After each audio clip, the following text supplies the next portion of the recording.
a vu tout ce qu'on voulait voir au sud de Copenhague. Donc maintenant, on va aller au nord.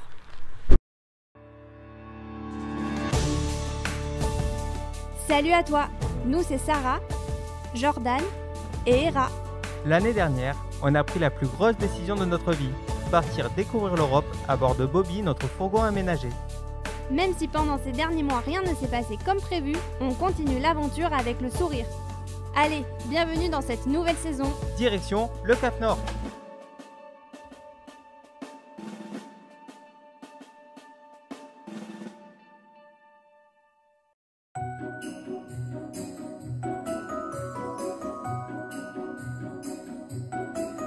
Vous verrez, je suis vraiment mauvais. Alors, je sais faire les choses. Mais combien de temps je mets pour les faire? Regarde, j'arrive même pas à l'appuyer sur l'aiguille. Bon, on avait fini de crocheter les chaussettes il y a au moins 3 semaines, je pense. Mais on n'avait toujours pas mis les numéros. Donc là, on s'est lancé. Et c'est trop joli. Enfin, nous, on est contents en tout cas.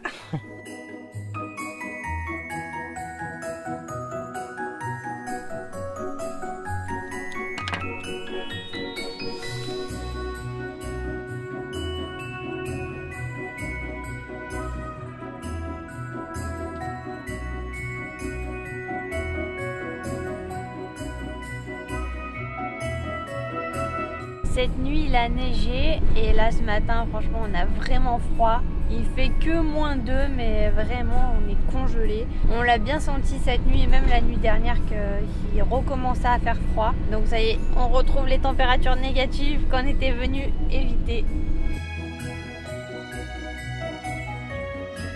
Les gens se garent sur la route ici, genre nos problèmes quoi. Bon, ça y est, on est à Helsingør, au nord de Copenhague, en haut de l'île, et on a une vue sur la Suède qui est à quelques kilomètres en fait en face, de l'autre côté de la mer. Et là on va faire le tour du château de Kronborg qui se situe au bout de la péninsule.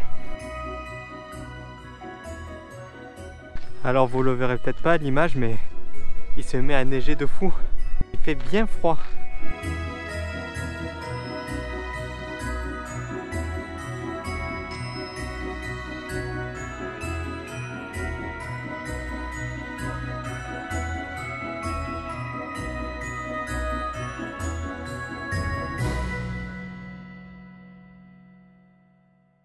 Alors là on est rentré dans les remparts du château, mais il y a encore d'autres remparts encore à l'intérieur où là il faut payer pour rentrer.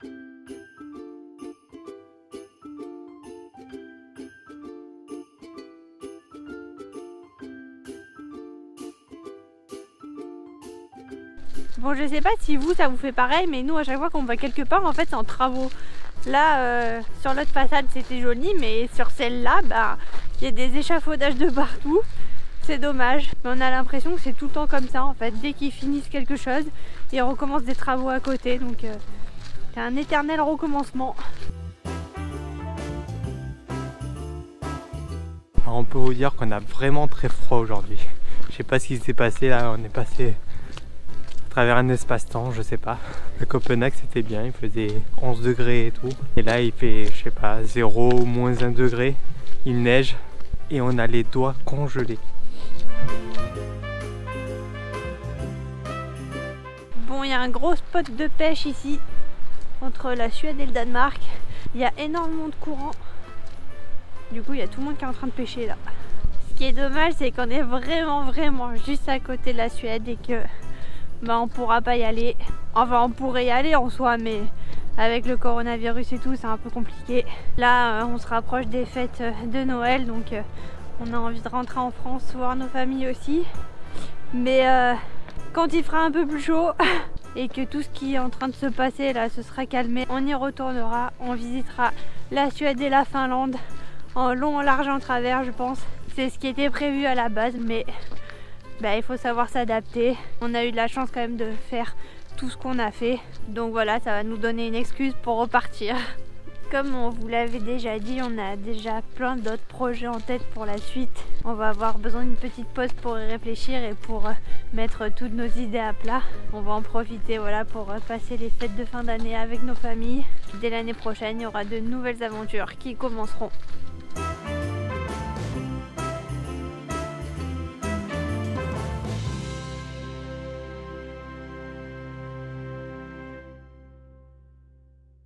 Ah. Elle m'a filmé. Hein. À mon insu. Hein. Toi, t'es tout le temps filmé à ton insu. Hein. Et tu dis jamais rien.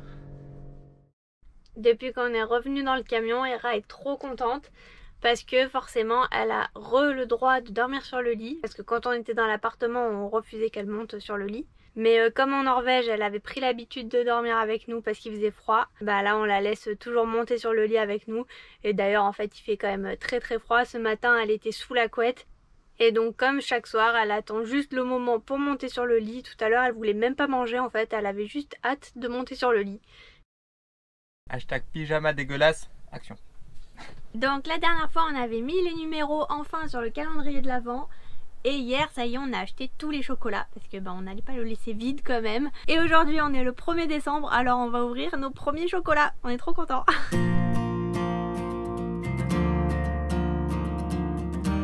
On est vraiment des grands enfants. On a essayé de faire des petites décos quand même pour Noël. On a mis des guirlandes. Voilà, pour nous Noël c'est quand même assez sacré. Déjà l'année dernière on l'a pas passé avec notre famille, donc c'était la première fois que ça nous arrivait. C'était un petit peu bizarre, mais cette année c'est pour ça qu'on va rentrer en France pour voir tout le monde. Et comme ça va faire là 1 an qu'on est sur les routes, nos familles nous manquent vraiment beaucoup, donc on a hâte de les retrouver. Et là la France qui est encore confinée, du coup on espère que ça va se débloquer. On va rentrer peut-être dans une quinzaine de jours et on espère qu'on pourra circuler librement parce que on veut revoir vraiment tout le monde et que aussi tout le monde va pouvoir profiter de Noël en famille.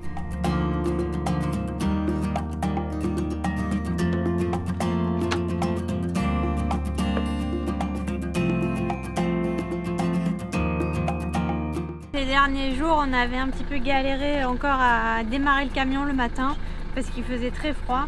Ça démarre toujours, donc déjà c'est une bonne nouvelle, même si ça rame un petit peu au début. Jusqu'ici franchement on n'a pas eu de soucis avec le camion et franchement on est vraiment chanceux de ce côté là.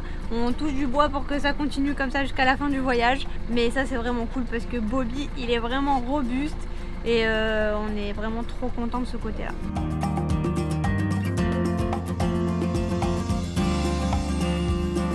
Les yeux de Hera vont bien mieux. Là ils sont tout à fait normaux. Je sais pas si vous aviez suivi, mais elle avait l'air d'avoir une petite infection. Puis ça s'était arrêté, puis c'était revenu. On a essayé de la soigner nous-mêmes avant de prendre un rendez-vous chez le vétérinaire avec du dacryocérum. Et de temps en temps aussi on lui mettait un petit peu une infusion tiède de camomille. On lui faisait un petit patch comme ça et puis c'est passé, donc voilà.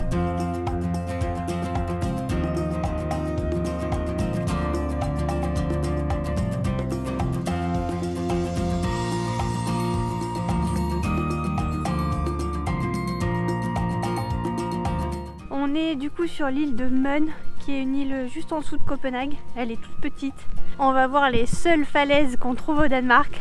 Elles sont pas très grandes, mais pour ici c'est quand même assez impressionnant. C'est des falaises de craie qui donnent directement sur la mer. On était allé les voir il y a déjà 2 ou 3 ans je crois. Mais ça nous avait vraiment beaucoup plu, donc comme on n'est pas loin, on y retourne.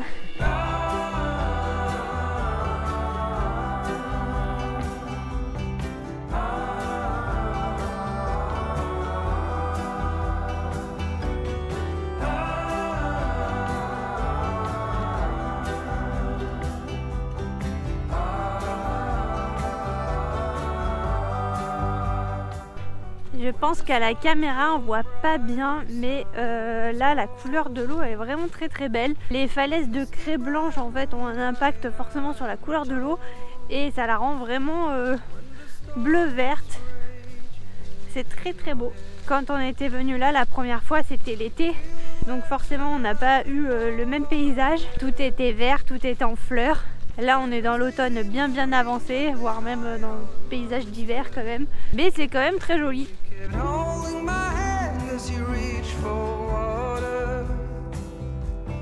On vous le dit et on le répète encore, mais vraiment filmer quand il fait froid, c'est une abomination.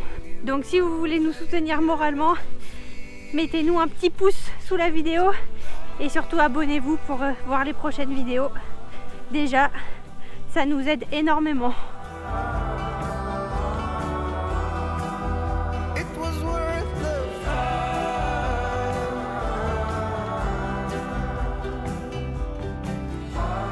Alors pour le coup, comme on y était déjà allé, on s'est pas posé la question, mais en fait on n'a aucune idée de combien de temps on doit mettre pour aller jusqu'aux falaises.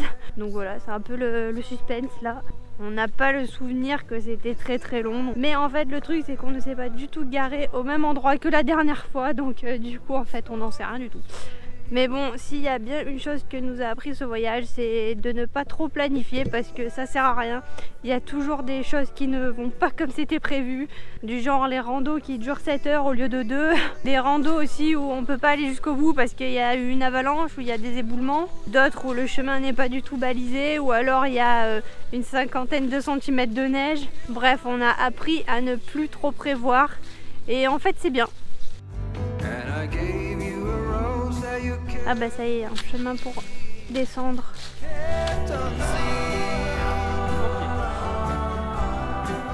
Faire attention, apparemment, il risque d'y avoir des éboulements. Ce genre de panneau, ça fait toujours plaisir. Rentrez à vos risques et périls.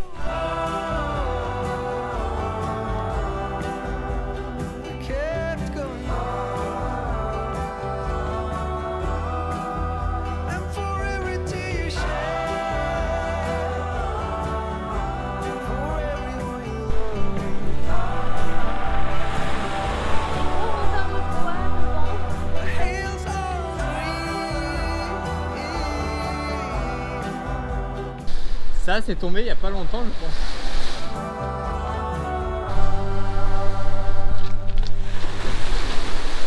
Alors voilà la preuve en image des petits aléas. Ça s'est totalement effondré sur la plage, là, un morceau de la falaise. Donc on peut pas continuer par là. On va devoir rebrousser chemin et prendre un autre chemin pour continuer la balade. Du coup ça fait un peu flipper parce que on se dit si c'est tombé il n'y a pas très longtemps, il y a d'autres parties qui peuvent tomber à tout moment, donc faut qu'on fasse attention.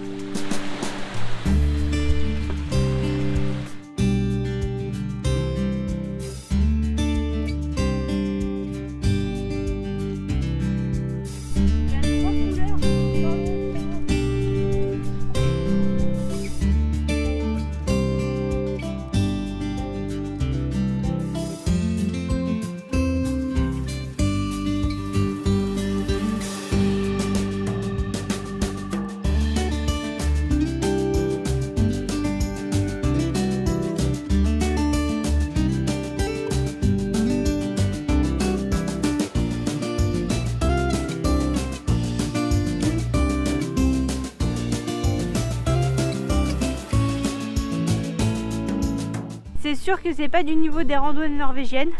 En même temps, je pense que c'est les pires randos qu'on ait faites. Les plus belles, mais les pires aussi. Mais ça grimpe quand même ici. On a vite perdu l'habitude parce que ça fait 3 semaines qu'on est là. Et depuis, on marche toujours que sur du plat. Donc là, ça nous a fait bizarre de devoir remonter des côtes comme ça. Si vous le savez pas, Hera est la star de notre Instagram. Donc si vous voulez voir ça, vous avez le lien dans la description. Elle est sur toutes les photos, comme elle est dans tous les films forcément. Et elle a appris à poser dès son plus jeune âge. Voilà, elle s'assoit, elle pose, on prend la photo et elle fait sa star.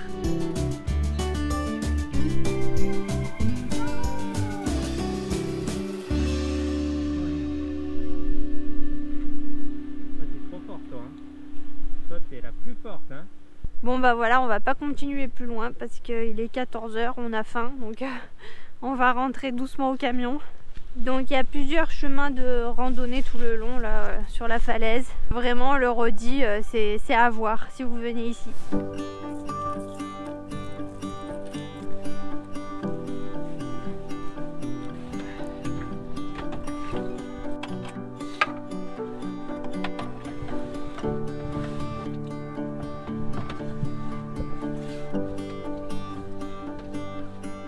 Ça y est, on vient de rentrer. Là dans le van il fait 12, 13.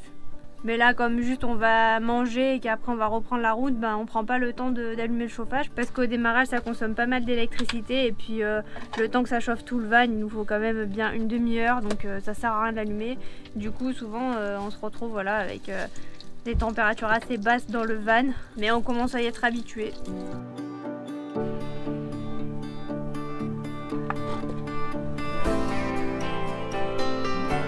Un des plus gros problèmes en van, surtout l'hiver, c'est la condensation qui se forme sur les vitres. On a beau avoir une bonne isolation et de bonnes aérations, forcément les vitres ne sont pas isolées, donc il y a toujours de la condensation qui se forme dessus. Et ça, c'est vraiment pas quelque chose qu'on peut empêcher. En plus, quand il fait très froid, la condensation gèle, donc à chaque fois on devait dégivrer le pare-brise à l'intérieur. Du coup, à chaque fois avant de partir, il faut racler le pare-brise, donc voilà, ça prend un petit peu de temps. Cette nuit, on a essayé une autre technique, c'était d'ouvrir un petit peu les vitres avant en fait, pour aérer encore plus, bien qu'on ait des bonnes aérations derrière. C'est ce que nous avait suggéré de faire certaines personnes, mais honnêtement on n'y croyait pas du tout parce que ici il fait très froid et il fait très humide, donc franchement on voyait pas comment il pouvait y avoir assez d'échange d'air même en ouvrant les fenêtres pour que la condensation ne se forme pas. Mais on a quand même tenté parce que cette nuit il faisait 6 degrés, donc on s'est dit que c'était le moment d'essayer, parce que quand il fait moins 10 degrés dehors, non merci, on n'a pas trop envie de dormir les fenêtres ouvertes même si c'est juste un petit peu. Nous, le chauffage, on n'a pas envie de le laisser allumer la nuit parce que ça consommerait beaucoup trop et que de toute façon sous la couette on n'a pas froid, donc c'est pour ça qu'on l'allume pas. Mais bon, on n'a pas envie non plus de se réveiller avec moins 10 degrés dans le fourgon le matin. Et là du coup cette nuit on l'a quand même fait. Mais ce matin il y avait toujours autant de condensation, donc ça n'a servi absolument à rien à part qu'on se pèle ce matin. C'est tout. Comme on l'a dit ici, dehors il fait très humide, donc voilà, peut-être qu'en France ça marche mieux. L'été c'est sûr que ça doit bien mieux marcher, mais en hiver au Danemark ou en Norvège c'est mort, ça n'a aucun effet.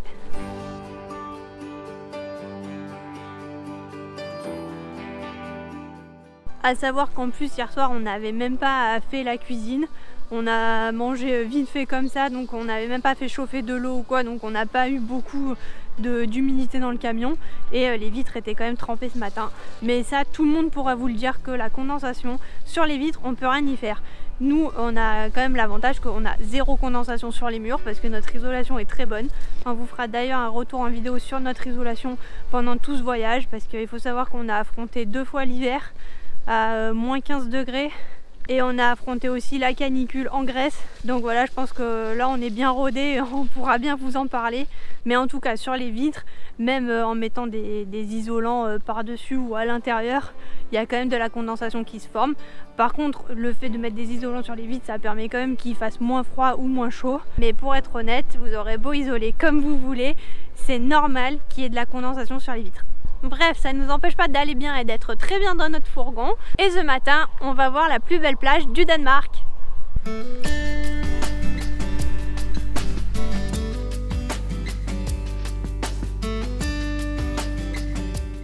Alors normalement la mer est bleu turquoise, mais encore une fois, comme il fait pas très beau ici, en tout cas en cette saison, on voit pas grand chose. Voilà, on va faire un petit tour, on va jouer avec Hera et après on va aller se mettre au chaud dans le camion. Et on va reprendre la route aussi parce qu'on doit un petit peu rouler pour recharger les batteries. Sinon en faisant tourner le chauffage et en allumant un peu l'ordinateur et tout, ça devient très compliqué. Le panneau solaire n'arrive pas du tout à recharger. Alors il y a un peu de luminosité, donc des fois il recharge de 20 watts, mais c'est ridicule comparé à notre consommation. Donc on est obligé de rouler minimum 1 heure pour avoir assez de batterie pour faire ce qu'on a à faire dans la journée, pour avoir de la lumière le soir et pour en mettre le chauffage, parce que mine de rien il consomme un petit peu le chauffage en électricité. Mais sinon le Danemark c'est super sympa et il y a des plages de partout. Les chiens sont autorisés tout le temps sur les plages et ça c'est vraiment cool.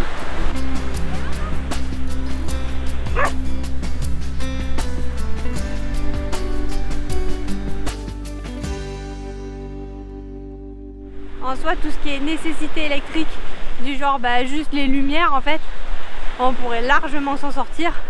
Ça consomme rien, on a vraiment pas mal de capacité de batterie, donc ça va très bien. Et puis même avec ce temps-là, en fait, le panneau solaire compense quand on allume les ampoules. Mais comme a dit Jordan, le chauffage, ça consomme. Et vu que là il fait froid et que le soleil quand même se couche assez tôt, l'après-midi on retourne rapidement dans le fourgon. Et du coup il faut s'occuper. Alors on a des jeux de société, on a passé notre temps à y jouer au tout début du voyage. Mais maintenant on essaie vraiment de rattraper tout le retard sur nos vidéos. Donc il faut des heures de montage à chaque fois. Et c'est ça qui consomme le plus. Donc là on a ralenti le rythme, mais comme on veut toujours publier, vous faire partager notre voyage au moins une fois par semaine, bah du coup on est bien obligé de brancher les ordinateurs. Et voilà, le montage vidéo ça fait consommer pas mal d'électricité parce que les ordis tournent à fond. On est 2 à travailler, donc on a 2 ordinateurs qui tournent en même temps. Du coup c'est pour ça que niveau électrique ça va pas trop, mais il faut savoir que si vous avez une consommation normale d'électricité, juste allumer des ampoules et recharger les téléphones, en tout cas avec l'installation électrique qu'on a, ça suffit largement même avec ce temps là. Donc ça aussi c'est pareil, hein, on peut vous faire une vidéo qui récapitule un petit peu tout ce qu'on a vécu niveau électrique pendant le voyage. Est-ce que notre installation a été suffisante ou pas? Et si vous avez d'autres questions, d'autres suggestions, n'hésitez pas à nous le dire en commentaire. Il y a plein de choses qu'on oublie de dire au quotidien parce que nous ça nous paraît évident puisqu'on est en plein dedans. Mais il y a plein de choses à raconter en fait sur cette aventure en dehors de ce qu'on montre, voilà.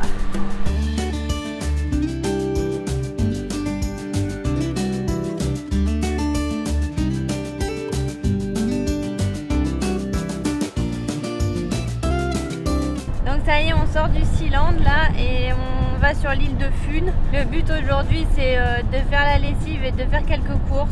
On va pas visiter grand chose parce qu'il fait vraiment pas beau. Et puis de toute façon ça fait 3-4 fois qu'on passe par là, donc on a déjà vu. Mais ensuite le but ultime c'est de se rendre sur la côte ouest du Danemark, au sud. De passer quelques jours et puis après on rentrera.